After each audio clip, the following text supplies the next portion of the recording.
Welcome to this screencast series on completing your ISD Instructional Systems Design Capstone project for your certification. This particular screencast is going to focus on getting started on your project and the analyze phase. The first step that you're going to want to take is obviously to choose a project to do for your capstone. A few things may not tell you in the ISD class, in the workshop. A few pieces of advice. First, pick something small. Don't do a huge 2-week new hire orientation or boarding project or something like that. It's going to take you way too long to finish that with all the extra deliverables you're going to have to do because this is a capstone project. So pick a small training.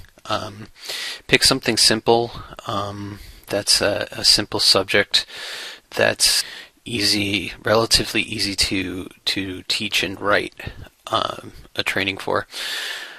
And then pick something that has a clear business objective, something that is tied to, the best thing to do is something that's tied to money, so improve collections or improve save time, because that is going to be required for your project. Okay. Then the next thing to do is to get ready for your initial meeting with your project requester, with the person that's requesting the training. A couple things you're going to need for that is you're going to need your intake form, your customer agreement intake form, a sheet that we passed out at the training. It was called Samples Questions to Ask in an Intake Meeting. It had a whole list of questions that you could ask your sponsor or requester at the intake meeting to get an idea of what it is they're asking for and the scope of the project, the scope of the training project. And if you have some content knowledge, if you're of the subject matter, then you may want to have some of your own questions prepared ahead of time. And then you're going to need to call and get a coach assigned to you. I recommend you do that before you go into your intake meeting, just to get some advice, give the coach an idea of what your project is, or what initially you think it's going to be. It is required that you meet with your coach and get a coach assigned to you once the intake meeting is complete, while you're working on your customer agreement. Coach needs to make sure that you're meeting certain parameters and requirements for your project. Okay. So once that intake meeting is complete and you're going to meet with your coach, you're going to go over the project with the coach and work on your customer agreement form. Your coach is going to help you do a few things, identify who your sponsor and your requester and your subject matter experts are in this training, and if you don't have those things, make sure that you give your requester a call or an email to find out exactly who those people are.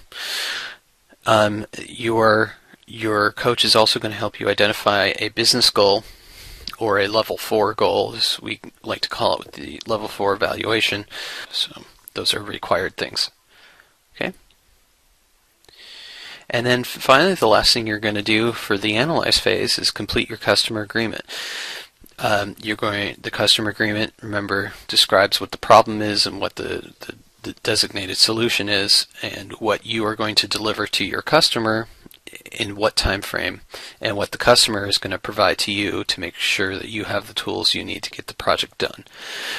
Make sure to have your coach review the customer agreement before you send it to get it signed, because if you get it signed and then send it to your coach, the coach may have you change something, and you're going to have to go back to your requester and your subject matter expert and have them review the new customer agreement and then sign a new one.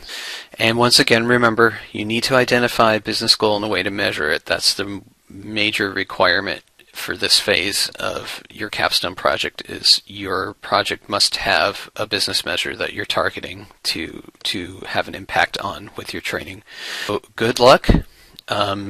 be sure to get a hold of your coach as early as possible, and make sure you keep it simple.